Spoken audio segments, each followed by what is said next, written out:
They fired me the day I saved them $12 million.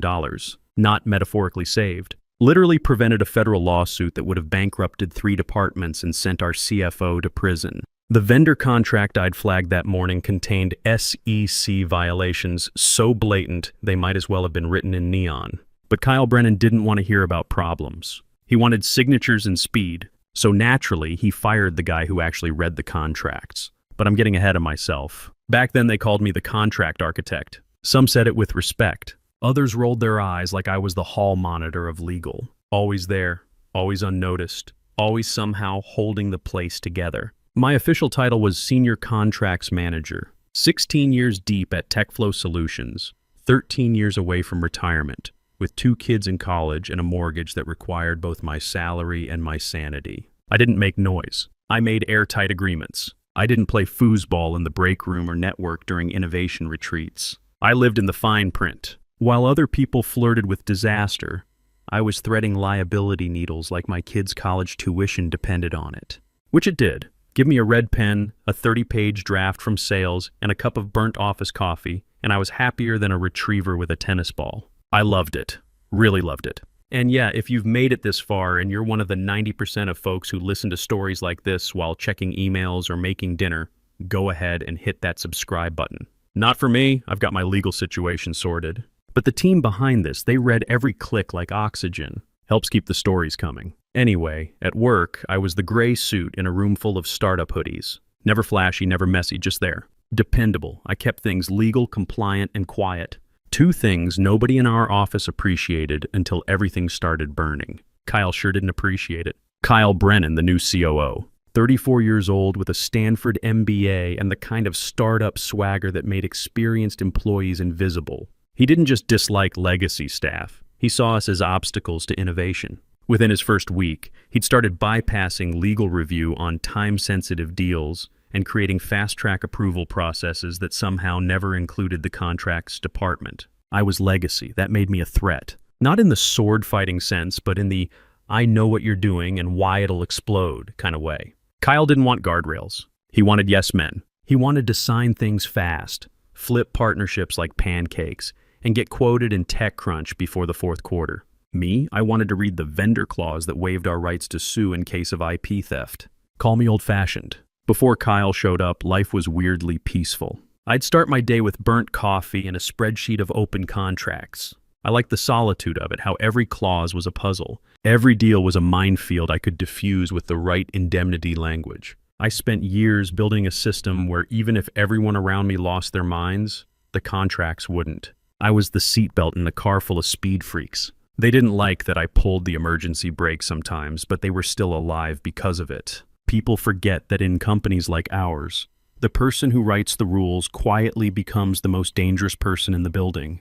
They just don't realize it until it's too late. He blew in with a Stanford MBA and the kind of confidence that makes board members nod along while experienced employees become invisible. First day, he parked in the CEO's spot and announced to the entire office that we needed to move at startup velocity. Translation: cut the legal review, skip the risk assessment, and pray nothing explodes. He was charming in that fast-talking, spin you around and sign your house away kind of way. Had that fake, humble charisma that made interns swoon and board members nod. The kind of guy who ended every sentence with "makes sense," like your understanding was part of his genius. He didn't just disregard legacy staff. He treated us like expired milk. The second he found out I'd been there over a decade, he smiled like I'd just confessed to still using dial-up. "I like fresh eyes," he said once, teeth gleaming. "People who think differently." Which of course meant people who don't remember how we got sued in 2017 for this exact stunt. Within weeks, he'd started muscling through contracts like they were Tinder swipes. Sales loved him. Product worshipped him. And legal was being left out of calls, pushed out of deal memos, and sent final drafts 2 minutes before signatures. It was like watching someone build a skyscraper without checking the foundation, using fireworks instead of concrete. I wasn't panicking yet. 16 years had taught me that companies go through phases. Bad managers come and go. Good contracts outlast them all. I kept doing my job, reading every line, flagging every risk, sending my careful memos up the chain. But Kyle wasn't just ignoring the warnings. He was actively bypassing the system, removing people from email threads, creating fast-track approval processes that somehow never included me, setting up side conversations with vendors before contracts even hit my desk. The guy was allergic to process, and in the contracts world, process isn't bureaucracy. It's survival. That's when I knew this wasn't going to end with Kyle learning his lesson or the board reining him in. This was going to end with someone getting hurt. The question was whether it would be me, the company, or both. Turns out I'd spent years building the perfect trap. I just didn't know Kyle would be stupid enough to step in it. Then came the breach point. A vendor contract landed on my desk. Retroactively, of course. Kyle's new favorite trick was getting signatures first, then sending me the FYI version afterward. This one didn't just raise red flags. It raised air raid sirens. On paper, it looked like a dream. Strategic licensing partnership with a tech firm in Vancouver. Clean revenue split, reasonable terms. The kind of deal that makes quarterly reports look pretty. But buried in the boilerplate was a clause that outright violated our NDA with a major financial partner and could trigger mandatory disclosures under SEC Rule 10b-5. That's not just bad. That's federal court bad. I flagged it carefully.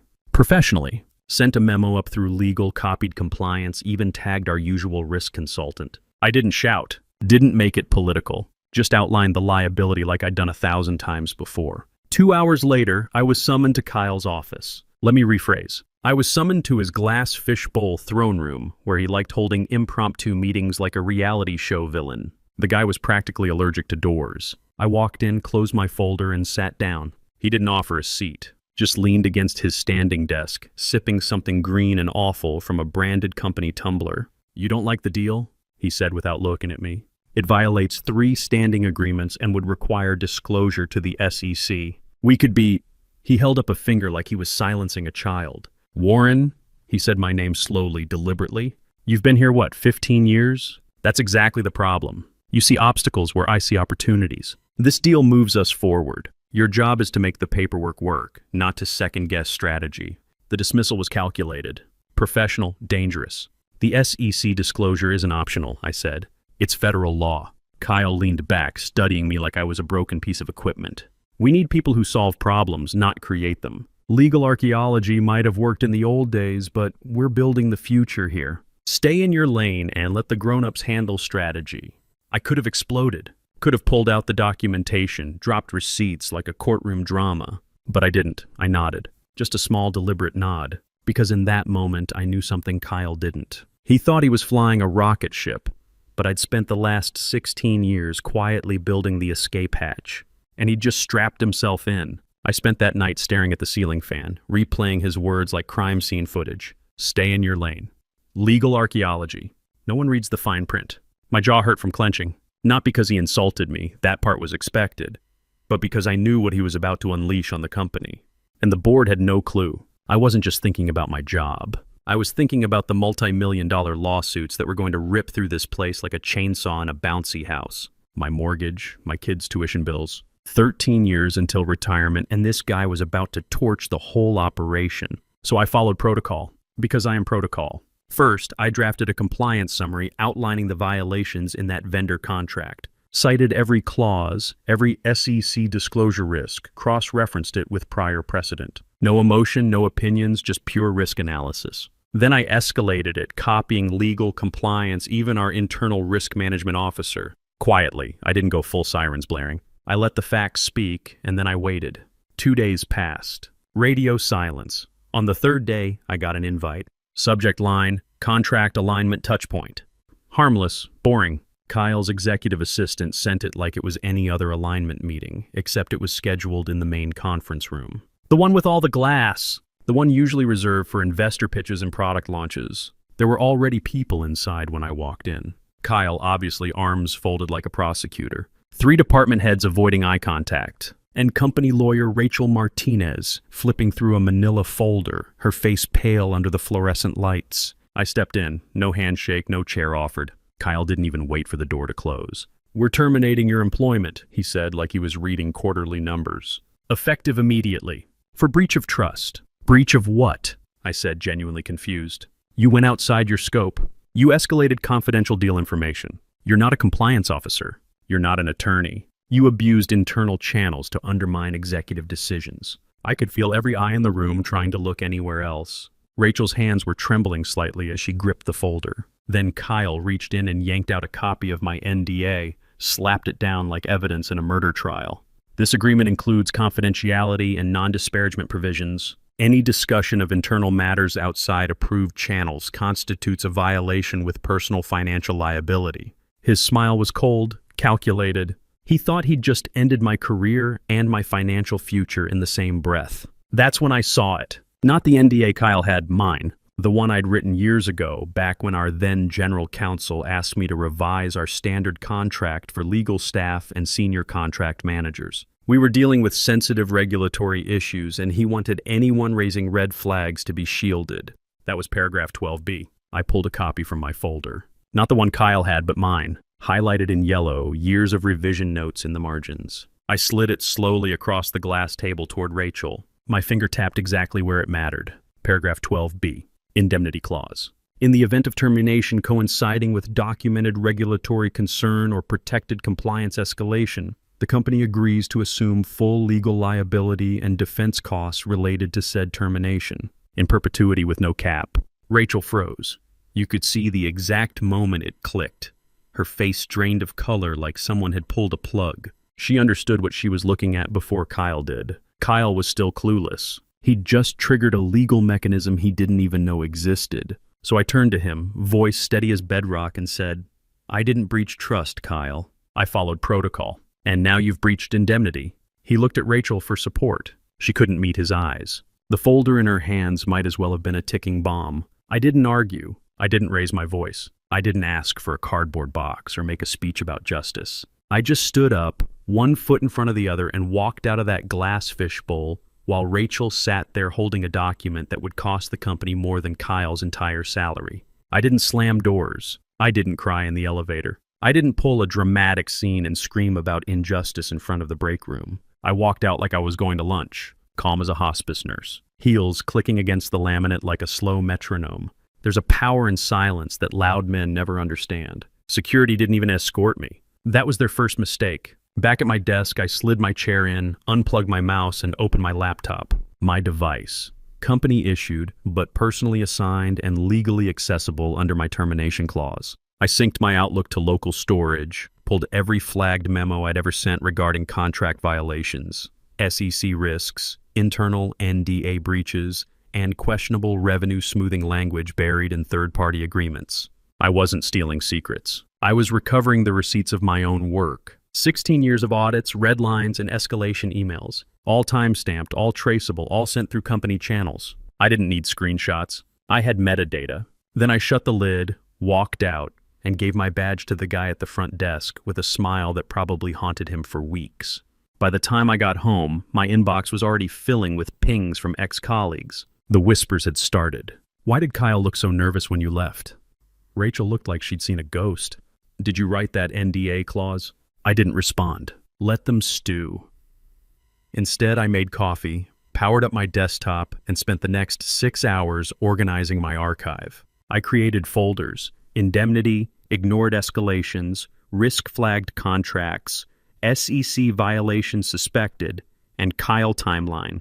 I cross-referenced contract timestamps with email alerts. Every time I'd raised a concern about shady vendor clauses or misrepresented partnership structures, I linked it to the contract language Kyle had fast-tracked. It was like mapping a crime scene with highlighters, and the pattern was disgusting. Kyle hadn't just ignored warnings. He'd deleted people from threads, bypassed legal, and shoved contracts through under fabricated urgency.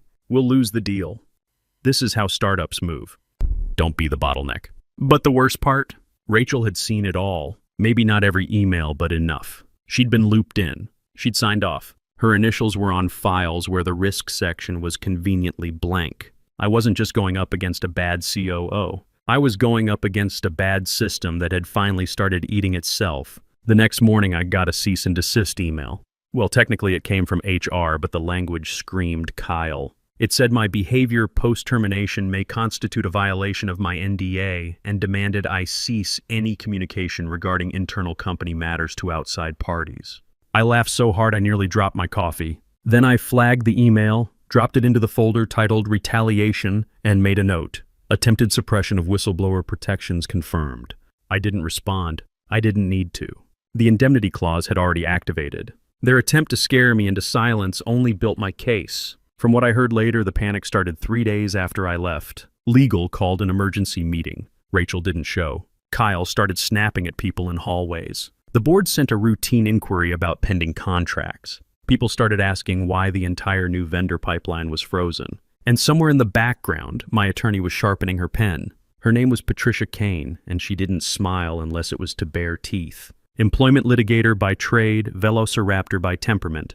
3 years ago, I'd recommended her to our former general counsel when a VP tried to claim a junior staffer misunderstood what a closed-door meeting meant. She'd settled the case so fast it made HR dizzy, and the VP was gone within a week. Patricia specialized in corporate retaliation cases, had a reputation for turning bad terminations into career-ending lawsuits for executives.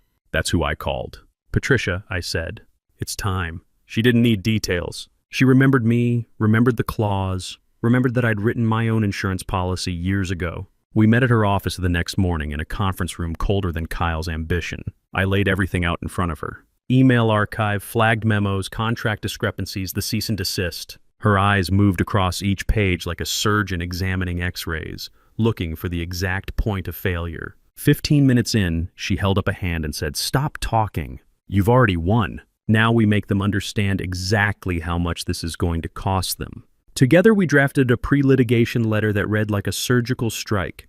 Paragraph 1, Clause 12B verbatim. The indemnity trigger. The whistleblower alignment. The fact that they were now legally obligated to pay for my legal fees, their legal fees, and any damages, civil or criminal, with no financial cap and no time limit. Paragraph 2. Systematic documentation of retaliation. Termination following protected escalation. Cease and desist attempts as intimidation. SEC-level exposure with federal implications. Paragraph 3. A professional invitation to settle this quietly before federal regulators became involved. We didn't send it to HR. We didn't send it to Kyle. We sent it to outside counsel, the firm representing the board. Because here's the thing about Kyle. He played checkers loudly, slamming pieces, declaring victory before the board was even set. I played chess, and the queen had finally come off the back line. But I didn't stop there. That same day, I made a personal call. Well, a casual industry update, as we used to call it in legal. I rang up Greg Sullivan, a regulatory auditor I'd worked with on a prior third-party review. Sharp, ethical, and just nosy enough to be useful. "Hey, Greg," I said. "Quick question. What's the threshold, again, for a company needing to self-report contract violations related to SEC-covered partnerships?" There was a pause. He knew what I was doing. "I'd check Form 8K, he said slowly. "And maybe if I were you, send me something informal. I'll decide if it warrants follow-up." I sent him a neatly collated PDF packet within the hour. No accusations, just observations, footnotes, flags. Kyle, meanwhile, still hadn't flinched. From what I heard, he thought the cease and desist had scared me off. Told the product team I was emotionally unstable. Yes. Smirked in a strategy call when someone mentioned legal being overwhelmed, said the board backed his vision. Then, Patricia's letter arrived on the desk of the board's legal representative. It was like dropping a dead bird on a dinner plate. Within 48 hours, our old outside counsel, heavy-hitting white shoe firm with an allergy to bad PR, reached out to Kyle. Not with questions, with silence, deliberate silence, the kind that fills a room like smoke before a fire alarm. Because the moment the board's lawyers confirmed 12B was real and enforceable, and that all my communications were documented, traceable, and backed by regulatory precedent, Kyle became a liability. They didn't call me. They didn't need to. Patricia got the message first. "We are reviewing the matter internally. Please refrain from formal escalation until we've had time to assess." Translation, we believe you. We are terrified. Please give us a minute to deal with our idiot problem. I didn't pop champagne. I didn't gloat. I brewed a fresh pot of coffee, pulled up the vendor contracts Kyle had steamrolled through, and began drafting a new timeline. Because this wasn't revenge. This was architecture. A careful demolition of a man who thought rules were optional and I was just a speed bump. They called it a closed strategic session, but everyone in that building knew what it really was. A panic meeting. No agenda, no minutes, no catered lunch, which for our board was like holding mass without wine. Just 7 silent directors, outside counsel dialing in with grim voices, and a stack of paper 2 inches thick labeled Risk Profile Immediate Exposure. Kyle wasn't invited. That alone set off alarm bells across the company. He found out when his badge wouldn't open the 17th floor elevator, stormed down to legal like a child locked out of his own birthday party, demanding answers. No one gave him any. Rachel had retreated into convenient vacation. HR was suddenly unavailable. Even his executive assistant called in sick. Upstairs, the storm was forming quietly. The board's outside counsel began her presentation with a deep breath and no pleasantries. We've received a pre-litigation notification from Warren Pierce. The central issue is Clause 12B of his employment agreement. Board members flipped to the highlighted section. Most had never read past the standard boilerplate, but 12B wasn't standard anything. In the event of involuntary termination following a documented compliance-related escalation, she read aloud, the company shall indemnify the employee for all legal expenses incurred in defense and counteraction, inclusive of damages, with no financial cap, time limit, or exemption of liability. She let that sink in. This clause was drafted internally by Pierce himself at the request of our former general counsel. It was reviewed by prior outside counsel and incorporated into 5 NDAS for staff considered mission-critical to compliance infrastructure. The CFO cleared his throat. "What's our exposure here?" "Unlimited," came the reply. "Financially, reputationally, legally." Pierce has 16 years of documentation. His termination occurred immediately after a protected compliance escalation. The executive responsible had full access to both Pierce's NDA and his escalation memos. There's no plausible deniability. "What about settlement?"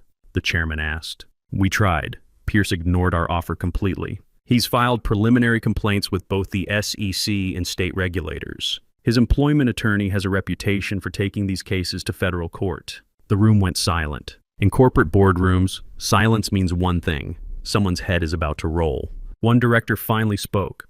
"What's Brennan's status?" "Suspended pending review," counsel replied. "But given the liability exposure and regulatory interest, we need to consider immediate termination for cause." Down in his office, Kyle was pacing like a tiger in a glass cage, still thinking this was about ego, about politics, about a disgruntled staffer too scared to fight. He didn't know they'd just reviewed a clause he'd signed off on, thinking it was standard NDA boilerplate. Didn't know the indemnity meant I could sue them into bankruptcy on their own dime. Didn't know the board now saw him less like a visionary and more like an active volcano. No one yelled, no one cried. But in that quiet, carpeted room with its leather chairs and filtered water, something changed. They realized they hadn't just fired a contracts manager. They'd lit a fuse, and now they were hearing the first hiss of flame. It came in a cream envelope delivered by courier, like a wedding invitation from someone who hopes you forgot they stole your dog. A letter offering me a generous consulting severance package, 3 months of pay, a signed NDA, and a promise to explore future collaboration opportunities if I'd just agree to move on quietly. They even had the nerve to call it a gift. Patricia read it over, chuckled once, and slid it back across the table like it was covered in bed bugs. "They still don't get it," she said. "This isn't a negotiation. It's a funeral. They just haven't picked the casket yet." I declined. No drama, no counter, no angry reply. I simply ignored it. Instead, I compiled one final document, the memo. I took my original termination notice, highlighted the timeline of events, attached the flagged contract, my escalation emails, the cease and desist, and the 12B clause. Then I added a cover sheet, submitted in good faith under federal and state compliance protections, for review. I didn't even sign my name at the bottom. I let the facts do the talking. Then I hit send, one email to the SEC, one to the state's Office of Financial Regulation, and one to Greg, my auditor contact, who replied 2 hours later with, "Holy hell, buckle up."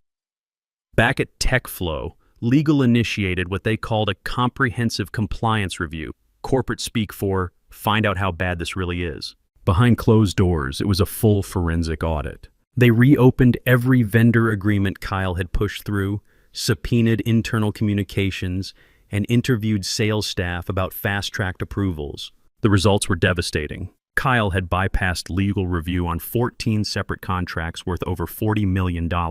3 contained SEC disclosure violations. 2 had NDA conflicts with existing partnerships. One vendor agreement essentially gave away intellectual property rights that would have taken years to recover. Word spread fast in the tight corporate community. New deal flow froze. Clients sent nervous emails about governance concerns.